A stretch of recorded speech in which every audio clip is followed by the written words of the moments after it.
찬미 예수님, 밤새 눈이 왔네요.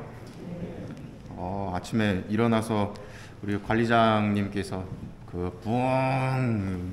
눈 쑤시는 소리에 뭔 일인가 싶어서 봤더니 성당이 온통 하얗게 눈이 왔더라고요. 오시는데 뭐 불편하진 않으셨나요? 길은 다 녹았죠? 안 녹았어요? 녹을 겁니다.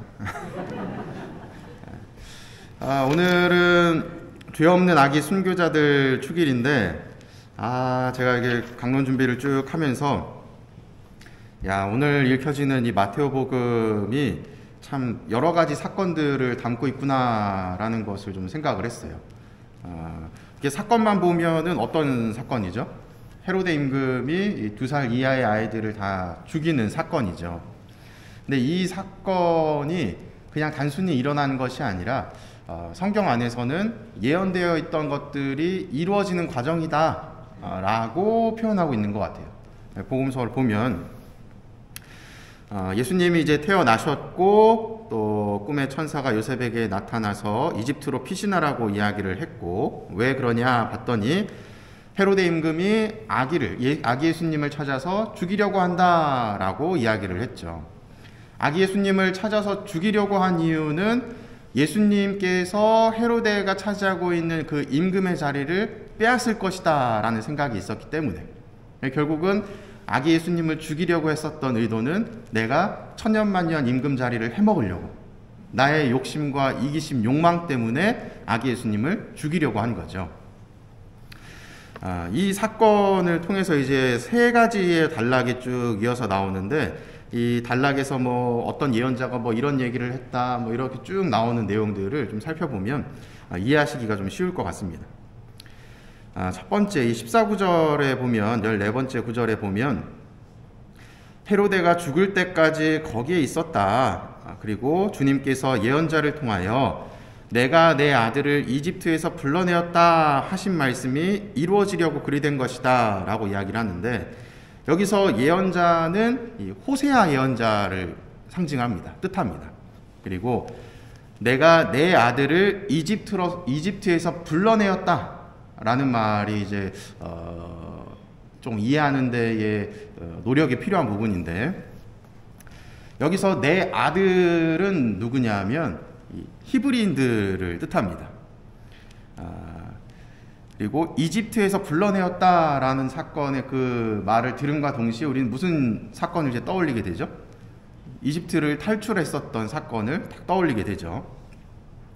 이 하느님께서, 야훼 하느님께서 이 히브리인들을 이집트의 종살이에서부터 구원을 해주시는데, 그때의 구원을 해주실 때 이 히브리인들이 하느님께 믿음을 보였던 모습이 있겠죠. 믿음을 보였는데 시간이 지나서 이제 이 가나안 땅에 정착을 하고 나서 하느님께 순종하고 믿음을 보이는 것이 아니라 점차적으로 이방 민족들의 그 우상을 숭배하는 모습을 보이면서 하느님을 멀리하는 모습을 보이게 되죠. 그래서 결과적으로 하느님의 뜻을 잘 따르지 못한 배반한 민족의 모습을 보이게 됩니다. 결국은 하느님께서 이루고자 하셨던 예언이 완성이 안 됐던 거예요. 그래서 오늘 이 복음에서는 이렇게 이야기를 하는 거죠. 예언자를 통해서 내가 내 아들을 이집트에서 불러내었다라는 이야기는 나의 이 민족들, 내가 사랑하는 이 유다 민족들이 다시 나를 믿는 민족으로 만들겠다라고 하는 그 예언을 이루려고 하는 것이다. 누구를 통해서? 아기 예수님을 통해서 이루려고 하는 거다라는 이야기를 담고 있는 겁니다. 두 번째 단락을 보면, 헤로데는 박사들에게 속은 것을 알고 크게 화를 내었다. 그리고 사람들을 보내어 박사들에게 정확히 알아낼 시간을 기준으로 이 베들레헴과 그 온 일대에 사는 2살 이하의 사내 아이들을 모조리 죽여버렸다라고 이야기를 합니다. 오늘 이제 축일을 지내는 가장 핵심적인 그 복음의 내용이죠. 이 내용을 생각을 딱 해보면 복음서에서 또 비슷한 사건이 있어요. 이집트에서 일어났었던 사건입니다. 이 파라오가 사내 아이들을 다 죽이는, 이 히브리인들의 사내 아이들을 다 죽이는 그 내용을 떠올릴 수가 있는데, 이때도 왜 죽였냐면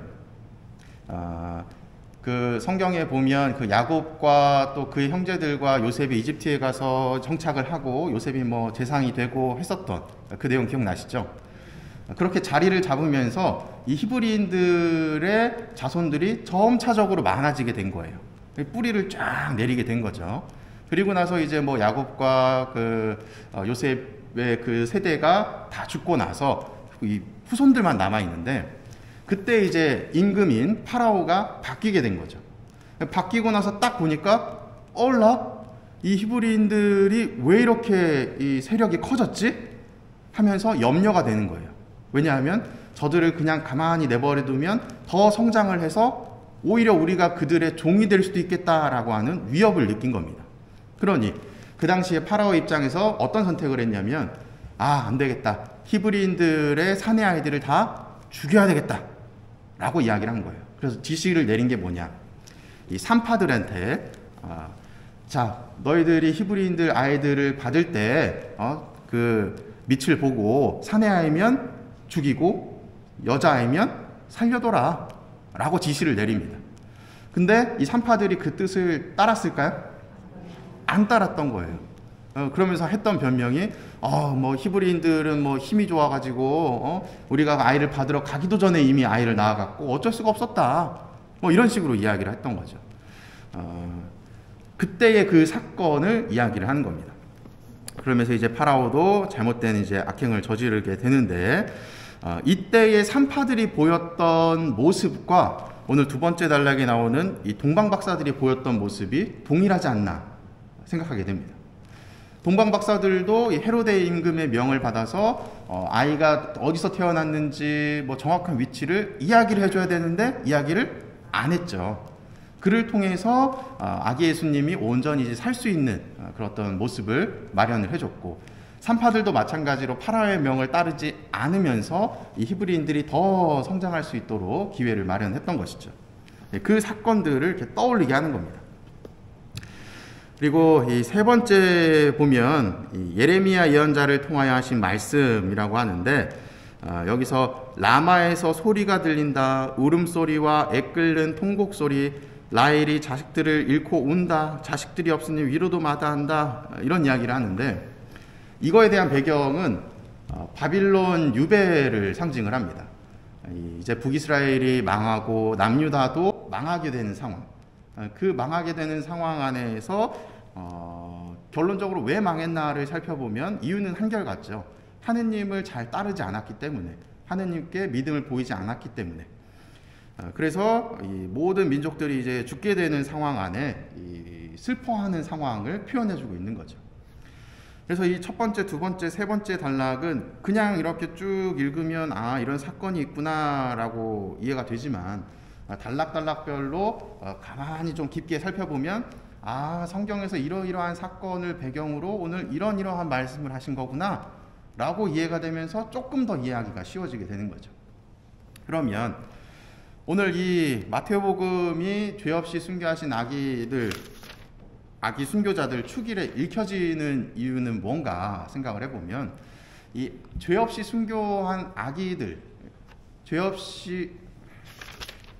없는 아기 순교자들의 축일을 지낸 이유가 무엇인가? 죄 없는 아기들은 누구 때문에 죽었을까요? 예수님 때문에 죽었을까요? 이게 핵심입니다. 죄 없는 아기들은 예수님 때문에 죽은 게 아니에요. 그럼 누구 때문에 죽었을까요? 헤로데 때문에 죽은 거죠. 헤로데의 무엇 때문에? 자신의 욕심 때문에. 파라오도 마찬가지로 아이들을 죽였던 이유는 뭐죠? 자기 욕심 때문에. 결국은 죄 없이 죽은 그 원인은 사람의 욕망과 이기심 때문이지만, 아기 예수님의 탄생을 통해서 그 모든 죄들도 다 없애주실 것이다 라는 것이 오늘 전례문의 핵심적인 내용입니다. 오늘 일독서를 보면 그러한 내용들이 좀 나오게 되는데요. 중간에 한 9절쯤에 보면, 우리가 우리 죄를 고백하면 그분은 성실하고 의로우신 분이시므로 우리의 죄를 용서하시고 우리의 모든 불의에서 깨끗하게 해주십니다 라고 이야기하시면서 맨 마지막에 우리 죄만이 아니라 온 세상의 죄를 위한 속죄 제물이십니다 라고 고백을 하셔요. 결국은 우리의 죄 때문에 생겨난 다양한 결과들, 그 모든 것들을 품고 용서해 주실 분이 이 세상에 오시는데, 그분이 바로 누구다? 아기 예수님이시다라는 이야기를 오늘 해주고 있는 겁니다. 따라서 우리는 이 죄 없는 아기 순교자들 축일에 예수님 때문에 아무 죄도 없는데 이 아이들이 다 죽었네 라는 것이 아니라, 인간의 욕심과 욕망 때문에 죄 없는 아기들이 다 죽었네, 근데 그러한 죄인들까지도 용서해 주시는 분이 이 세상에 오셨구나, 그리고 그러한 죄를 나도 지을 수도 있구나, 그러한 나를 용서해 주기 위해서 오셨구나 라는 것을 기억해 주신다면 오늘 이 전례문의 의도는 여러분들에게 잘 전달된 것이 아닐까 생각해 봅니다. 우리도 죄를 많이 짓고 살죠. 분명히 여기 복음서에 나타나는 엄청나게 이렇게 큰 죄를 지은 분들은 없으실 겁니다. 하지만 어르신들이 항상 입에 달고 사는 이야기가 있죠. 사는 게 뭐다? 사는 게 죄다 라고 이야기하시는 건 다른 의미도 있겠지만, 결국 우리는 살아가다 보면 결국은 누군가와 관계를 맺고 대화를 하고 누군가에게 상처 주기도 하고 상처받기도 하고 이러한 일상을 살아간다는 이야기로 해석할 수도 있겠죠.